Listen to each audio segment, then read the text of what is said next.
സിദ്ദിഖ് എവിടെ എന്നുള്ള ചോദ്യം തേടി തന്നെയാണ് ആദ്യത്തെ റിപ്പോർട്ട്. നമ്മൾ അതിലേക്കാണ് പോകുന്നത്. ബലാത്സംഗ കേസിൽ മുൻകൂർ ജാമ്യം തള്ളിയതിന് പിന്നാലെ ഒളിവിൽ പോയ നടൻ സിദ്ദിഖിനായി കൊച്ചിയിൽ വ്യാപക തെരച്ചിൽ. സിദ്ദിഖ് എവിടെയാണെന്ന് കണ്ടെത്താൻ അന്വേഷണ സംഘത്തിന് ഇതുവരെ സാധിച്ചിട്ടില്ല. നടൻ സംസ്ഥാനം വിട്ടോ എന്നും SIT സംശയിക്കുന്നുണ്ട്. തിരുവനന്തപുരത്ത് നിന്നെത്തിയ മ്യൂസിയം CIയുടെ നേതൃത്വത്തിലുള്ള സംഘം കൊച്ചിയിൽ തുടരുകയാണ്. തുടർ നീക്കങ്ങൾ പ്രത്യേക അന്വേഷണ സംഘം ഇന്ന് യോഗം ചേർന്ന് തീരുമാനിക്കും. റോഷിപാൽ നൽകും വിശദാംശങ്ങൾ. Roshipal, good morning. ഈ സിദ്ദിഖിനായുള്ള തെരച്ചിൽ അത് ഇന്നലെ തുടങ്ങിയതാണ്. ഇതുവരെ ഒരു സൂചന പോലും ലഭിച്ചിട്ടില്ല എന്ന് തന്നെയാണോ ഇതുവരെ മനസ്സിലാക്കുന്നത്? എന്താണ് അന്വേഷണ സംഘത്തിൽ നിന്ന് ലഭിക്കുന്ന വിവരങ്ങൾ?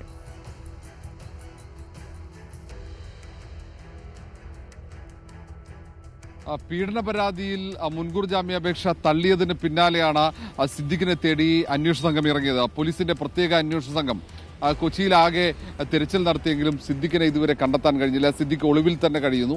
കൊച്ചിയിൽ സിദ്ദിഖ് ഉണ്ടെന്ന നിഗമനത്തിലായിരുന്നു പരിശോധന. മാത്രവുമല്ല, ഈ FIR രജിസ്റ്റർ ചെയ്ത മ്യൂസിയം ഇൻസ്പെക്ടറുടെ നേതൃത്വത്തിലുള്ള പ്രത്യേക സംഘവും ഇന്നലെ കൊച്ചിയിലേക്ക് തിരിച്ചിരുന്നു. അവരടക്കം കൊച്ചിയിൽ ക്യാമ്പ് ചെയ്തുകൊണ്ട് സിദ്ദിഖിനെ കസ്റ്റഡിയിലെടുക്കാനുള്ള ശ്രമം ഇപ്പോഴും നടത്തുന്നുണ്ട്. പക്ഷേ ഇത്രയും പോലീസ് സംഘം, മുതിർന്ന പോലീസ് ഉദ്യോഗസ്ഥന്മാരുൾപ്പെടെയുള്ള വലിയ സംഘം തെരച്ചിൽ നടത്തിയിട്ടും ഇതുവരെ സിദ്ദിഖ് എന്ന AMMയുടെ ജനറൽ സെക്രട്ടറി പീഡനക്കേസിലെ പ്രതിയെ കണ്ടെത്താൻ കഴിഞ്ഞിട്ടില്ല എന്നതാണ് കൗതുകകരമായ കാര്യം. ഏതായാലും സിദ്ദിഖ് തൊട്ടടുത്ത സംസ്ഥാനത്തേക്ക്, തമിഴ്നാട്ടിലേക്ക് കടന്നിട്ടുണ്ടാകാം എന്ന സംശയവും അന്വേഷണ സംഘത്തിനുണ്ട്. ഇന്നലെ തന്നെ അങ്ങനെ ഒരു സംശയമുണ്ട്. കാരണം സുപ്രീം കോടതി അഭിഭാഷകനെ കാണാൻ ദില്ലിയിലേക്ക് ഇന്നലെ പുലർച്ചെ തന്നെ കൊച്ചിയിൽ നിന്ന് പോയിട്ടുണ്ടോ എന്നൊരു സംശയം ഉണ്ടായിരുന്നു. മറ്റൊന്ന്, കൊച്ചിയിൽ തന്നെ ഏതെങ്കിലും ഹോട്ടലിൽ തങ്ങുന്നുണ്ടോ എന്നൊരു സംശയം, മറ്റൊരു രഹസ്യ കേന്ദ്രത്തിലാണെന്നുള്ള സംശയം. അതിനപ്പുറത്തേക്ക് തമിഴ്നാട്ടിൽ ഒന്നുകിൽ കോയമ്പത്തൂർ അല്ലെങ്കിൽ പൊള്ളാച്ചി അവിടെയുള്ള ഏതെങ്കിലും ഫാം ഹൗസുകളിൽ ഒളിവിൽ കഴിയുകയാണോ സിദ്ദിഖ് എന്ന സംശയവുമുണ്ട്. അങ്ങനെ എല്ലാ തരത്തിലുള്ള സംശയവും പോലീസ് സംഘത്തിനുണ്ട്. എല്ലാ ഇടങ്ങളിലും, സംശയമുള്ള ഇടങ്ങളിലൊക്കെ പരിശോധന നടത്തി സിദ്ദിഖ് ഉണ്ടോ എന്ന് ഉറപ്പുവരുത്തുക എന്ന നീക്കമാണ്.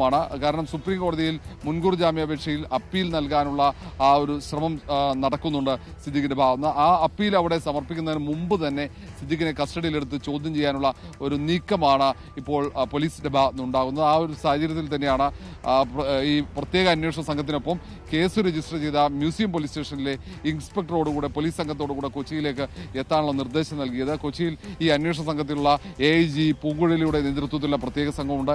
ക്രൈംബ്രാഞ്ചിന്റെ തന്നെ കൊച്ചിയിലെ ടീം, എല്ലാവരും ചേർന്നാണ് ഈ സിദ്ദിഖിനെ തേടിയുള്ള പരിശോധന വിവിധയിടങ്ങളിലായി നടത്തുന്നത്. ഏതായാലും ഇത്രയും സമയം കേരളത്തിലെ വലിയ പോലീസ് സംഘം കൊച്ചി ആകെ അരിച്ചു പെറുക്കിയിട്ടും AMMയുടെ മുൻ ജനറൽ സെക്രട്ടറിയും പീഡന കേസിലെ പ്രതിയുമായ സിദ്ദിഖിനെ ഇതുവരെ കണ്ടെത്താൻ കഴിഞ്ഞില്ല എന്നതാണ് പ്രധാനപ്പെട്ട ഒരു കാര്യം. മാത്രവുമല്ല, സിദ്ദിഖിനെ കണ്ടെത്താൻ ഇന്നലെ മുതൽ തന്നെ സിദ്ദിഖുമായി അടുത്ത ബന്ധമുള്ളവരുടെ ഫോൺ കോൾ വിശദാംശങ്ങൾ ഉൾപ്പെടെ തത്സമയം ശേഖരിച്ച് കാര്യങ്ങൾ പരിശോധിക്കുന്നുണ്ടായിരുന്നു. സിദ്ദിഖ് നേരത്തെ തന്നെ മൊബൈൽ ഫോണുകൾ സ്വിച്ച് ഓഫ് ആക്കിയിരുന്നു.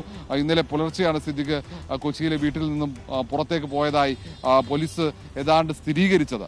അതുകൊണ്ട് തന്നെ സിദ്ദിഖ് കൊച്ചി അല്ലെങ്കിൽ കേരളം വിട്ടുപോയിട്ടുണ്ടാകില്ല എന്ന നിഗമനത്തിൽ തന്നെയായിരുന്നു പോലീസ് സംഘം ഉണ്ടായിരുന്നത്. പക്ഷേ തൊട്ടടുത്തുള്ള സംസ്ഥാനം, നേരത്തെയുള്ള പീഡന കേസിലെ പ്രതികളൊക്കെ തൊട്ടടുത്തുള്ള സംസ്ഥാനം, പ്രത്യേകിച്ച് കോയമ്പത്തൂർ അല്ലെങ്കിൽ പൊള്ളാച്ചി അടക്കം സ്ഥലങ്ങളിൽ, നേരത്തെ നമുക്കറിയാം നടിയാക്രമിച്ച കേസിലെ, ഗൂഢാലോചന കേസിലെ പ്രതിയും കേസിലെ പ്രധാന പ്രതിയായ നടൻ ദിലീപ്, ആ കേസിൽ പോലീസ് കേസ് രജിസ്റ്റർ ചെയ്തതിനു ശേഷം കോയമ്പത്തൂരിലും പൊള്ളാച്ചിയിലുമാണ് ഒളിവിൽ കഴിഞ്ഞത്. സമാനമായ രീതിയിൽ തന്നെ സിദ്ദിഖും ആ ഇടങ്ങളിൽ ഒളിവിൽ കഴിയുന്നുണ്ടോ എന്ന സംശയം അന്വേഷണ സംഘത്തിനുണ്ട്. കാരണം നേരത്തെ ദിലീപിന്റെ കേസിലെ അതേ അഭിഭാഷകർ തന്നെയാണ് ഇപ്പോൾ സിദ്ദിഖിനും വേണ്ടി കോടതിയിൽ ഹാജരാകുന്നത്. അത് രണ്ട് കോടതിയിൽ, അത് ഹൈക്കോടതിയിലായാലും പിന്നീട് സുപ്രീം കോടതിയിലും. അങ്ങനെ ഒരു സാഹചര്യത്തിലാണ് ഇപ്പോൾ അത്തരം ഒരു സംശയമുള്ളത്. ഏതായാലും ഇന്ന് തന്നെ സിദ്ദിഖിനെ പിടികൂടാൻ കഴിയുമെന്ന ആത്മവിശ്വാസത്തിൽ തന്നെയാണ് അന്വേഷണ സംഘമുള്ളത്.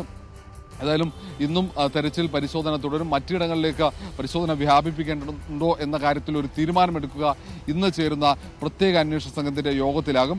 കാരണം ഒരു ദിവസം പിന്നിടും, ഏതാണ്ട് ഒരു ഉച്ചയോടെ ഒരു ദിവസം പിന്നിടും ഈ പരിശോധന തുടങ്ങിയിട്ട്. പോലീസിനെ സംബന്ധിച്ചിടത്തോളം വലിയ നാണക്കേട് കൂടിയാണ്.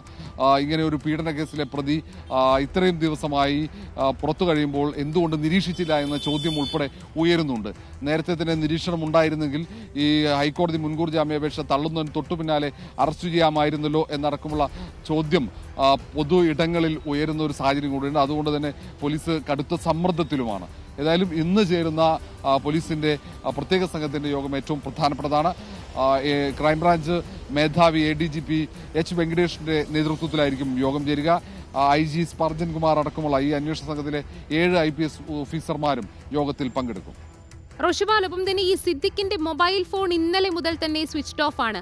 അങ്ങനെയെങ്കിൽ ഈ കോടതി ജാമ്യാപേക്ഷ പരിഗണിക്കുന്ന ഒരു ഘട്ടത്തിൽ കൃത്യമായി ഇന്നലെ രാവിലെ മുതൽ തന്നെ ഈ ഫോൺ സ്വിച്ച്ഡ് ഓഫ് ആകുന്നു, ശേഷം കാണാതെയാകുന്നു. അങ്ങനെയെങ്കിൽ കാര്യങ്ങളെല്ലാം തനിക്ക് പ്രതികൂലമാകുന്നു എന്നുള്ള ഒരു കാര്യം മനസ്സിലാക്കി തന്നെ ആയിരിക്കുമോ സിദ്ദിഖ് ഇക്കാര്യത്തിൽ ഈ സ്ഥലത്ത് നിന്നും മാറി നിൽക്കുന്നൊരു സാഹചര്യം ഉണ്ടാവുന്നത്?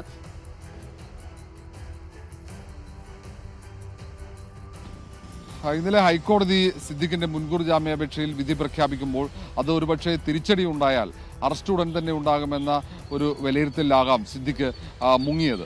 പക്ഷേ അത് മുൻകൂട്ടി കണ്ട് സിദ്ദിഖിനെ സർവൈലൻസിൽ നിർത്താൻ, നിരീക്ഷണത്തിൽ നിർത്താനുള്ള ഒരു നീക്കം പോലീസിന്റെ ഭാഗത്തുനിന്നുണ്ടായില്ല. ആ പോലീസിന്റെ വലിയ വീഴ്ച തന്നെയാണ് ഒരുപക്ഷെ സിദ്ദിഖിനെ ഇത്രയും സമയമായിട്ടും കസ്റ്റഡിയിൽ എടുക്കാൻ കഴിയാതിരുന്നത്. പക്ഷേ അതിനപ്പുറത്തേക്ക് പരാതിക്കാരി നേരത്തെ തന്നെ ഒരു ആരോപണം ഉന്നയിച്ചിരുന്നു പോലീസിനെതിരെ. പോലീസിന്റെ പ്രത്യേക അന്വേഷണ സംഘം ഈ പ്രതിയെ രക്ഷിക്കാനുള്ള, അല്ലെങ്കിൽ പ്രതിക്ക് തെളിവ് നശിപ്പിക്കാനും രക്ഷപ്പെടാനുമുള്ള സൗകര്യമൊരുക്കുന്നു എന്ന ഒരു ആരോപണം ഉയർത്തുകയും ഈ ആരോപണത്തിൽ പോലീസ് മേധാവിക്ക് ഒരു പരാതി നൽകുകയും ചെയ്തു. നേരത്തെ പ്രധാനപ്പെട്ട ചില തെളിവുകൾ അന്വേഷണ സംഘത്തിന് കൈമാറാൻ ശ്രമിച്ചപ്പോൾ അതവർ സ്വീകരിച്ചില്ല എന്ന ഗുരുതരമായ ആരോപണം ഉൾപ്പെടെ ഈ അതിജീവിത ഉന്നയിക്കുന്നുണ്ട്. അങ്ങനെ ഒരു സാഹചര്യത്തിൽ പോലീസ് പോലും സംശയമുനയിലാകുന്ന ഒരു സാഹചര്യമാണ് ഇപ്പോൾ ഉള്ളത് എന്ന് പറയേണ്ടി വരും. കാരണം പോലീസ് മേധാവിക്ക് അന്വേഷണ സംഘത്തിൽ അവിശ്വാസം രേഖപ്പെടുത്തി അതിജീവിത പരാതി നൽകിയിട്ടുണ്ട്. ആ പരാതി നിലനിൽക്കുമ്പോഴാണ് ഇത്തരമൊരു സാഹചര്യം വരുന്നത്.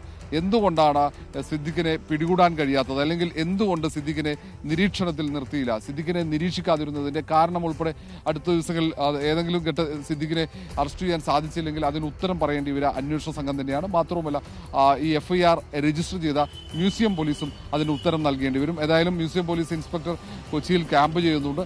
ഇക്കാര്യത്തിൽ ഇന്നത്തെ യോഗം വളരെ പ്രധാനപ്പെട്ടതാണ്. ഇതുവരെ അന്വേഷണത്തിൽ ലഭിച്ച വിവരങ്ങൾ യോഗത്തിൽ അവലോകനം ചെയ്യും. ഇന്ന് അതിജീവിത എന്ത് നിലപാട് ഇക്കാര്യത്തിൽ എടുക്കും എന്നതും വളരെ പ്രധാനപ്പെട്ടതാണ്. ഓക്കെ, വ്യക്തമാണ്. ആർ റോഷിപാലാണ് വിവരങ്ങൾ നൽകിയത്.